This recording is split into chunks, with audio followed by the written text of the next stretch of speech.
Hey everybody, and welcome back to Sip and Talk. Today we are tackling really one of the most critical and complex geopolitical situations shaping our world right now. The intensifying competition and, well, tension in the Indo-Pacific. Yeah, it's huge. And we've pulled together a stack of recent reports for this deep dive. That's right. We're looking at analysis of a key speech by the U.S. Defense Secretary, news reports detailing China's recent military activities, and also some insights into the strategic thinking and, the narratives driving Beijing's actions. Exactly. So our mission today is basically to go through these sources, kind of like expert guides, and pull out the most important bits of knowledge and insight. We want to give you a clear picture of the state of play, right? Looking at the stated U.S. strategy, specific examples of China's actions on the ground and at sea. And crucially, understanding the underlying reasons and justifications presented for those actions, at least according to the sources we've got. And a really crucial point here, like always, we are here to explore and discuss what the sources say. Right. We're reporting the information in these reports. We're not endorsing any particular political viewpoint, not taking sides. Nope. Our job is just to present the facts and analysis from the material provided, basically giving you a shortcut to being well-informed on this incredibly important topic. Couldn't have said it better. Let's get started. All right. Okay, so let's start with the U.S. perspective. Our sources, they include this detailed analysis of a recent speech by the U.S. Defense Secretary. What's the core message the U.S. seems to be projecting right now based on that report? Well, the source really highlights this delicate balance, in the U.S. approach. On one hand, there's a clear emphasis on, avoiding conflict. The speech, as the report analyzes it, explicitly states the U.S. is not seeking conflict or provocation or even the humiliation of China. The stated desire is for stability. Okay, but they're not exactly signaling a retreat either, are they? Oh, far from it. The source makes that very clear. The U.S. will not be driven out of the region. A central theme is definitely the commitment to protecting allies and partners. Countries like Japan, South Korea, Philippines, Taiwan. Exactly. Protecting them specifically from coercion. That's a key word here. So there's a distinction being made then between the Chinese people and the government's actions. Precisely. The report notes the speech expressed respect for the Chinese people, their civilization, all that. But it identified the actions of the Chinese government as, and this is a quote, a pressing wake-up call. A pressing wake-up call. Okay, so what specific actions are causing this level of concern, according to the source? It lists several areas: China's rapid military buildup across, well, pretty much all domains, their increasing use of gray zone tactics. That's the maritime militia stuff, right? Blurring the lines. Yeah, using vessels that kind of blur the lines between civilian and military, and economic coercion, too. Then there's hybrid warfare, which includes cyber attacks, disinformation campaigns. That's highlighted as well. Okay. And specific actions in the South China Sea get detailed: harassing neighboring vessels, illegal island militarization, challenging freedom of navigation, sovereignty, the whole package. And the focus seems particularly sharp on that area people call the first island chain. Yes, exactly. The source points out the U.S. opposes any unilateral attempts to change the status quo by force or coercion, particularly along that critical chain of islands, stretching from Japan down through Taiwan to the Philippines. Right. Okay, let's just pause here for a sec. Why should you, our listener, care about the U.S. maybe pivoting its focus towards the Indo-Pacific, maybe away from areas like the Middle East where it's been so heavily involved for decades? Well, the sources really make it clear this isn't just like shuffling deck chairs on the Titanic, It signals a really profound belief that this region... vital trade routes, huge economies. And potential flashpoints, yeah. That this region is going to shape global economics and security for decades to come.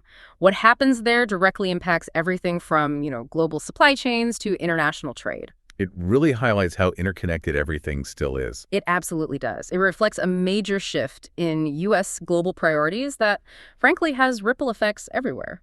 That context is crucial. So we've looked at the U.S. perspective.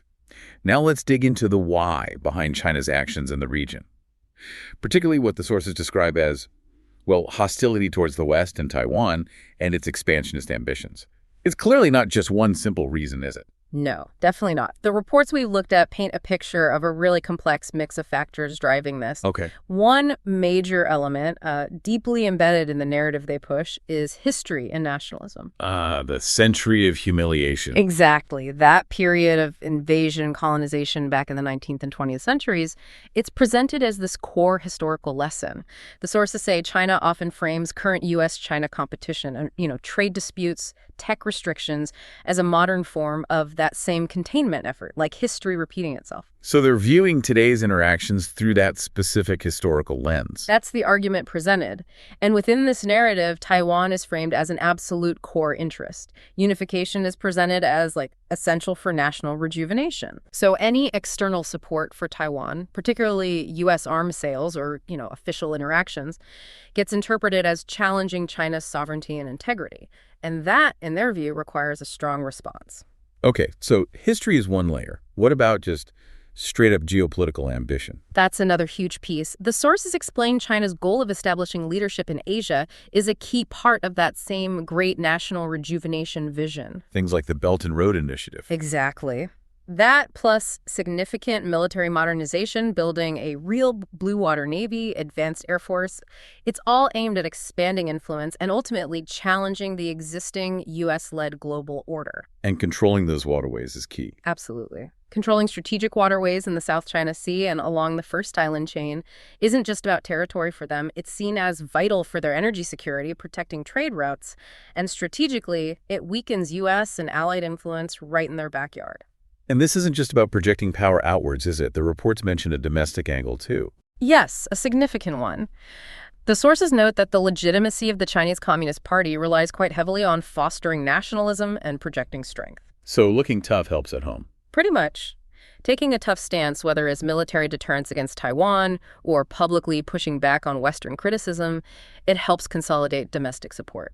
And, it can also serve to divert attention from internal issues, maybe economic pressures. There's also, according to the sources, this deep-seated distrust towards the West. Yeah, that comes through strongly. The reports highlight that China tends to view many Western actions, things like forming alliances, IUQs, the Quaiwad. Sending carrier groups into the region. Significant force projection, yeah. And critiques on human rights. They often frame these as direct attempts to encircle China, to obstruct its development and rise.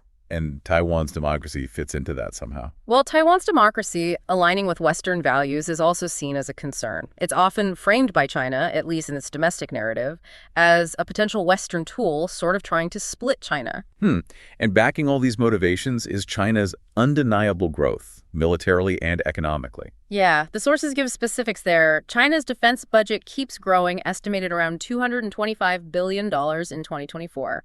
Still way less than the U.S., but second largest globally. And the PLA, the military, is modernizing fast. Rapidly. New carriers, stealth tech, advanced missiles. This growing capability definitely gives them the confidence to take stronger, more assertive actions. And the economic muscle. That allows them to exert influence through trade, investment, but also through economic coercion. The sources cite examples like the pressure put on Australia a while back. So the real takeaway here, based on these reports, is that you can't just point to one thing driving China's behavior.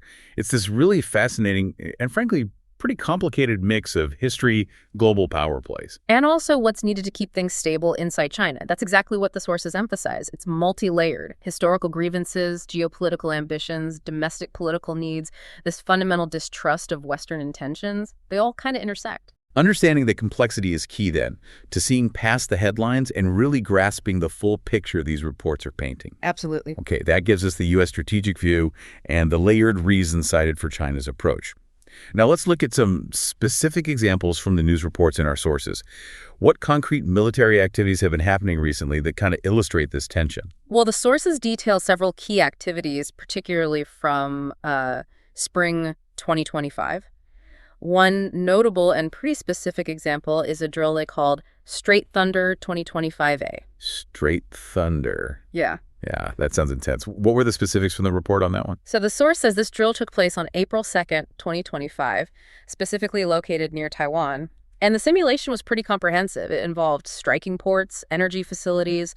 The report actually called out Taiwan's largest LNG terminal by name. Wow. Yeah, and practicing amphibious invasion techniques. And here's a detail the source highlighted: the use of barge bridges. Barge bridges, what are those? Essentially 3 large barges lashed together, used to rapidly create landing points where maybe there isn't a proper dock. Huh.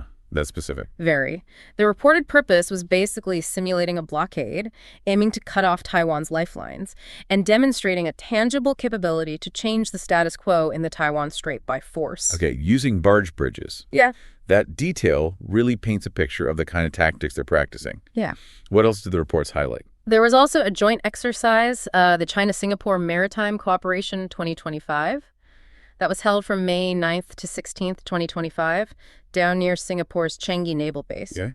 Chinese ships, including a missile frigate called the Zhuxiang and a mine hunter, the Chishui, they participated in drills like gunnery, refueling, search and rescue with Singaporean ships. So cooperation there. Well, the stated purpose is deepening cooperation, enhancing joint capabilities, sure. Yeah. But the source also notes that any Chinese military presence exercising way down in Southeast Asia is also a clear signal being sent, projecting presence. Right. Even cooperative drills send a message. And we're seeing near constant activity closer to Taiwan itself. Yeah. Oh, yeah. And the sources report persistent, really high-frequency activity around Taiwan. Like, for example, on May 27th, 2025, the data showed 31 Chinese military aircraft and 9 ships operating near the island. And that wasn't unusual. This kind of presence is becoming almost routine. And there were reports of very large fleet deployments around East Asia as well, weren't there? Yes. The sources mention significant deployments between May 21st and 27th, 2025. Apparently 60 ships were active on May 21st, and that number jumped to a really large force of 70 ships on May 27th. 70 ships? That's a lot. It is. And these large fleets were apparently paired with H-6 bombers operating near the Paracel Islands in the South China Sea. The source describes this scale of deployment as a pretty clear show of force, directed towards multiple regional players: U.S., Japan, Philippines, Korea. So what does this all boil down to then? These aren't just random drills or patrols out for a cruise. Based on the sources, these activities have specific targets, specific messages. That's exactly the key takeaway from this section of the sources. They aren't just routine exercises in a vacuum. They're demonstrating specific capabilities like amphibious landings, large-scale naval power. They're simulating actions directly related to Taiwan and key waterways. And they're visibly projecting power and resolve to key regional players and, of course, the U.S. These specific examples really make that abstract idea of tension feel incredibly real and tangible for anyone listening. Definitely. Speaking of projecting power, our sources also highlighted the movements of one of China's aircraft carriers, the Liaoning.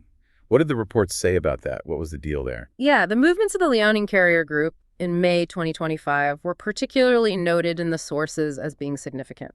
On May 27th, 2025, the group was reported active in 2 key strategic areas almost at the same time. Okay, where? In southeastern Taiwan waters and also up in the East China Sea, near the disputed Senkaku Islands, which, China calls the Diaoyu Islands. Right near disputed territory with Japan. What kind of activities were they doing? The source reports the carrier group had a whole range of modern escort ships, like the Type 055 destroyers, 052, 054 frigates, plus a big Type 901 supply ship. And they were busy conducting fighter jet takeoff and landing drills, practicing carrier operations. And Taiwan was watching closely, I assume. Oh, yeah. Taiwan's Ministry of National Defense was reported as closely monitoring all these movements. So what's the perceived impact? What's the message of operating in those specific locations, especially near the Senkaku's Diaoyus? Well, it's widely interpreted, according to the source, as a pretty clear military deterrence message aimed at both Taiwan and Japan, especially operating near those disputed islands. It directly challenges Japan's control in that area. Exactly. It challenges their air defense, their sea control in that really sensitive zone. And the report noted something significant here. Japan's Ministry of Defense publicly reported this specific activity of the Liaoning group for the first time. First time. That suggests a higher level of concern in Tokyo, then. That's how the source frames it, yeah. A high level of concern. So what's the broader context for the Liaoning's activities? Why do they matter so much? Well, the Liaoning is China's first carrier, right? And its deployments are becoming more frequent. It's key to demonstrating the KLA Navy's developing blue water capability, basically, their ability to operate far from their own shores. So they use these movements to send messages. Send messages, deter neighbors, and also test reactions from the U.S. and its allies. The source suggests that doing things near Taiwan and in the East China Sea at the same time is likely aimed at exerting coordinated pressure along different points of that crucial first island chain. Right. Like you said earlier, it's not just a big boat sailing around. It's a very visible statement of capability and intention. Precisely. Absolutely. But okay, it's not just the big visible military moves like carriers or simulated invasions. Our sources mention other ways pressure is being applied across different domains. What else should we be aware of beyond the conventional military stuff? Yeah. The sources detail a whole range of actions that fall outside traditional military drills. For example, the continued militarization in the South China Sea. That remains a constant issue. We hear about island building a lot, but what are the specifics the sources highlighted recently? Anything new? The sources reiterate the continued land reclamation, the construction, specifically mentioning West Sand and South Sand Islands. But crucially, they note the construction of 3 large Air Force bases on these artificial islands. 3 air bases out there. Yeah, giving China significant forward air projection capability right in the middle of the South China Sea. Plus, hundreds of ships, Coast Guard, maritime militia vessels are constantly present to reinforce China's, expansive claims over these strategic waterways. And there were those worrying reports about undersea cables potentially being cut. Yes, the sources do mention alleged incidents in 2025 where China merchant ships were suspected of cutting Taiwan's underwater communication cables. Now, whether that was intentional testing of vulnerabilities or accidental, the sources raise it as a concern. And the reports also highlight the ongoing harassment of vessels from the Philippines and Vietnam in disputed waters. Actions which the sources note violate international maritime law, like UNCLS. Okay. And cyber activities are also mentioned as a significant tool being used here. Definitely. The sources allege China extensively uses cyber capabilities, not just for, traditional spying, but specifically to steal Western military and civilian technology. Targeting specific sectors. Yeah, sensitive areas like aviation, semiconductor design, presumably to speed up their own tech development. And they also mentioned specific 2025 examples of alleged state-linked cyber attacks targeting Taiwan's critical infrastructure, power grids, communications networks, seen possibly as probing vulnerabilities for potential future conflict scenarios. That's worrying. And then we have those concepts we touched on earlier, gray zone tactics and hybrid warfare. Can you kind of unpack those a bit more using the details from the sources? Sure. The sources define gray zone tactics as actions that fall below the threshold of, traditional shooting warfare. Not direct military attacks, but definitely coercive acts. Like the maritime militia again. Exactly. The maritime militia, civilian boats often linked to the state, acting assertively in disputed waters. Also things like economic sanctions used politically. And notably, the frequent high-volume aircraft incursions into Taiwan's Air Defense Identification Zone, the ADIZ. Right, the ADIZ isn't sovereign airspace, but it's where they ask planes to identify themselves. Correct, and the source gave a specific, really striking number for that. 739 PLA aircraft sorties into Taiwan's ADIZ in just the first 2 months of 2025. 739? In 2 months? That's an incredible pace. It really is. It keeps Taiwan's Air Force constantly scrambling. Now, hybrid warfare, as described in the sources, is basically combining these gray zone tactics with other tools. Like cyber and disinformation. Yeah. Cyber attacks, disinformation, sometimes called cognitive warfare, and military deterrence, all aimed at weakening an adversary's will and resolve without actually starting a full-on conflict. And there was a specific example of information control. Yes. A specific 2025 example cited was China closing military-related sections on popular domestic online platforms like Zhihu and Bilibili, and blocking search terms like militia or training camp. The source suggests this is part of an effort to control the public narrative internally, maybe create a specific war interpretation framework. That's fascinating. Controlling the information space, the domestic conversation, is clearly part of the strategy too. So how are regional countries and the U.S. responding to all this pressure, according to the sources? Well, the sources briefly touch on responses. We're seeing Japan and the U.S. significantly strengthening their military cooperation, doing more together. More joint exercises. Yeah. The U.S. and allies are conducting increased joint exercises, like one called Joint Viking 2025 was mentioned. The Philippines is very visibly protesting China's actions, particularly around Scarborough Shoal, and the U.S. is consistently reaffirming its defense commitments to its allies in the face of these actions. So, pulling that section together, it really is a whole toolkit being used, isn't it? From massive ships and simulated invasions down to cyber attacks, economic pressure, those constant aircraft flights, and even controlling online conversations. It's definitely not just about the big headlines. It's this multifaceted pressure campaign. That's precisely the picture the sources paint. It really highlights the complexity of the situation and all the different domains where this competition is playing out. Military, economic, informational, diplomatic, you name it. Okay, so we've looked at the specific actions and tactics being used. Now, how does China explain all of this? To its own people, to the world? Our sources also get into the narratives they employ. How do they frame it? Right. The sources detail several key narrative strategies they use. A major one, as we kind of touched on before, is linking everything back to national rejuvenation and historical legitimacy. How does that work exactly? How do they frame current actions? Well, actions are presented as these legitimate efforts to finally overcome the lingering effects of that century of humiliation, restoring China's rightful historical status and strength. And crucially, the source notes that U.S. countermeasures or criticism, they're often portrayed within this narrative framework as unfair political persecution. Persecution? Or even racial discrimination, basically framing China as a target simply because it's rising. So they frame any pushback as unfair targeting, even discriminatory. That's the narrative described. Another common one is claiming a purely defensive posture. China often states that its assertive actions building islands in the South China Sea, doing big drills near Taiwan, are entirely defensive. Defensive. They frame them as necessary responses. Responses needed to protect their sovereignty and security against perceived U.S. and allied containment or provocation.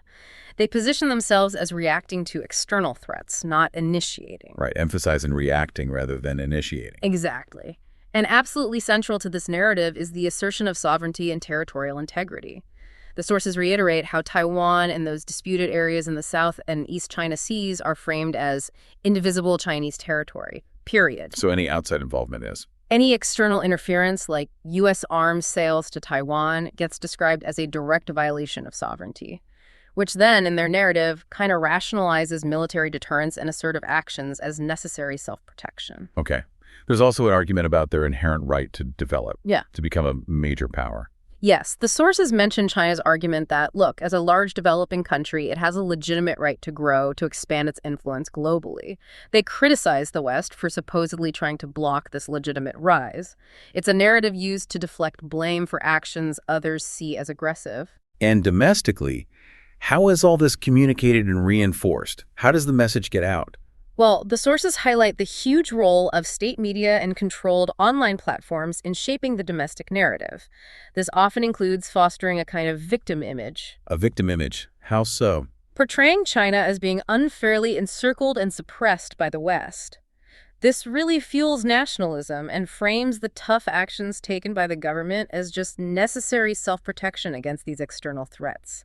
The sources explicitly use the phrase about shaping the China is the victim role for domestic consumption. It's really fascinating how the story is told, isn't it? Yeah. Framing these complex, often aggressive actions in a way that generates support internally and maybe attempts to gain sympathy or at least neutralize criticism internationally. It really emphasizes that this competition isn't just military or economic.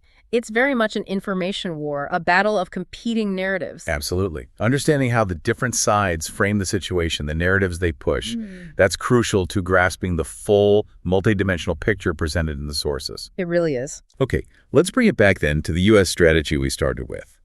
Specifically, the concrete actions they are taking or planning to take to address this whole situation as detailed in the sources. Right. So the source outlines the U.S. approach, and it's rooted in that long-standing concept of peace through strength. Okay, what does that actually look like in this specific context? According to the source, it means basically building up deterrence capabilities to prevent war in the first place. How? By making the potential cost of aggression just too high for any adversary. Make them think twice. Exactly. But it also includes being ready, truly ready, to fight and win if that deterrence fails. And this involves significant investment, based on the report. Throwing money at the problem. Well, yeah, significant investment is definitely part of it. The source mentions a very big increase in defense investment slated to be over $1 trillion next year. That's apparently a 13% increase. Wow. Any specifics on what they're buying? Yeah, the source lists specific assets being acquired, F-47 fighter jets, that's the designation used in the report, B-21 stealth bombers, new submarines, destroyers, hypersonic weapons, advanced drones, the works. It's not just buying stuff, right? No, a key focus is also revitalizing the defense industrial base and shipbuilding capacity, recognizing that actually producing the necessary equipment and sustaining it is just as critical as buying it off the shelf. So the ultimate goal is clearly deterrence. Stop the fight before it starts. That's the stated aim. Make adversaries less likely to challenge the U.S. or its allies by ensuring the U.S. military is demonstrably well-equipped, highly trained, and ready to go. Interestingly, the source also connected this deterrence concept to other things. Yeah, it did. To addressing domestic security concerns like border security and even regaining influence in key areas like the Panama Canal. That was mentioned as critical terrain the U.S. won't allow China to weaponize. Sort of a holistic view of security. Okay, so it sounds like the strategy is maybe America first in terms of priorities, but definitely not America alone in how they plan to execute it. Is that fair? The source makes that point explicitly. It emphasizes the absolute commitment to working with allies and partners. That's crucial. But there's always a but. But yeah. Yeah. It also includes the insistence that allies must pay their fair share, sometimes requiring, quote, unpleasant and difficult conversations to ensure they're investing adequately in their own defense. Like pushing NATO members on spending. Exactly. The source actually gave the example of European allies committing 5% of GDP to defense a high bar and suggested that Indo-Pacific allies facing very significant threats from China and North Korea should really do no less. The argument being? The argument is that a network system of strong, capable allies is a crucial strategic advantage, one that China reportedly envies. Okay. And the source breaks down how the U.S. is specifically trying to rebuild and enhance deterrence in the Indo-Pacific region. It mentioned 3 key ways. Can you walk us through those? Yeah, 3 main thrusts. The first way is through improved forward force posture. Meaning troops and equipment closer to potential flashpoints. Pretty much. Strategically deploying credible U.S. forces right there in the Western Pacific. The goal is to create denial deterrence, basically making it too difficult or costly for an adversary to achieve their objectives along those crucial first and second island chains. Any specific examples given? Yes. The source mentioned deploying the Nemesis anti-ship missile system, that's a mobile system, can fire missiles at ships from land, deploying that to the Philippines, holding exercises in the Luzon Strait, that critical waterway between the Philippines and Taiwan, upgrading the headquarters for U.S. Forces Japan, and the U.S. Army doing its first live fire test of new mid-range capability systems in Australia this summer. So putting real capability right where it's needed. Exactly. Plus enhancing missile defense and data sharing with Japan and Australia. It's about physical presence and capability on the ground or water. Okay, that's forward presence. What's the second way? The second is actively helping allies and partners strengthen their own defenses. The idea isn't just the U.S. doing everything. It's enabling partners to work with the U.S. more effectively, becoming more capable and resilient themselves. So they're not just dependent on the U.S. Right. This involves quickly providing innovative systems, like advanced drones, forming initiatives like a maritime security alliance using drones and vessels to improve maritime domain awareness, especially in Southeast Asia, and significantly boosting interoperability through lots of joint exercises. Like the big ones we hear about. Yeah, the source listed major exercises like Balikatan with the Philippines, their largest ever, apparently, regular sea activities with Australia, Japan, Philippines, Tiger Triumph with India, plus cooperation within the Quad and other multilateral frameworks. There's also specific mention of an Indo-Pacific Logistics Network initiative being developed within the Quad, making sure everyone can work together seamlessly. Okay, building up allies and making sure everyone can plug into the same network. Got it. And the third point? The third key element is rebuilding and vitalizing the defense industrial base, not just domestically in the U.S., but among allies, too. Why is that so important? Because you need the industrial capacity to build and maintain all this stuff, right? That means revamping factories, supply chains, redirecting resources to the most lethal and relevant capabilities for this specific theater. And there was an initiative mentioned. Yeah, the source highlights support for the Piper Initiative, that stands for Indo-Pacific Industrial Resilience Partnership. It's a multilateral forum with 14 allies and partners. Aimed at boosting shared industrial resilience, expanding capacity, and speeding up the delivery of critical defense items, making sure the supply chains are robust and can handle demand. Any specific examples of what Piper's doing? Yeah, they gave a few. Establishing P-8 radar system repair capability in Australia, which helps regional allies like New Zealand and Korea who also fly those planes. Setting common standards for small drones so they can work together better.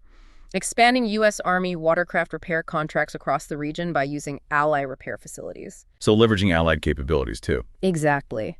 And deepening cooperation with Australia on making 155mm ammunition standard artillery shells and assembling GMLRS, those guided rockets. Plus, exploring co-production talks and autonomous systems cooperation with India. It's about building a shared industrial muscle. Wow. Okay, it really sounds like a truly massive and complex undertaking. It involves the military hardware, yes, but also the logistical networks, the industrial capacity, and getting a whole lot of different nations aligned and working together. It absolutely is. It really shows the U.S. is definitely putting significant focus and resources into this region based on everything these sources describe. Yes, the sources, taken together, they really paint a picture of a very significant, multifaceted effort. An effort to deter aggression, build a stronger, more integrated defensive and logistical network right across the Indo-Pacific. It's a strategic pivot playing out in very concrete actions and investments. Okay, so bringing it all together then, based on our deep dive into these various sources today, we've covered the U.S. strategic view that focus on deterrence through strength and alliances. Right. We've explored the complex, multi-layered reasons behind China's actions, rooted in history, geopolitical ambition, domestic needs. We've seen concrete examples of those actions, big military drills, large fleet movements, cyber attacks, gray zone tactics, information control. A whole toolkit. We've looked at how China frames and justifies these actions through its own specific narratives. Yeah, the battle of narratives. And finally, we've detailed the U.S. response, increased defense spending, forward presence, building up ally capabilities, strengthening the industrial base. And the sources really underscore that understanding this whole situation requires looking at all these dimensions at the same time. The history, the geopolitics, the domestic politics, the specific military and non-military actions being taken by everyone involved. It's incredibly complex.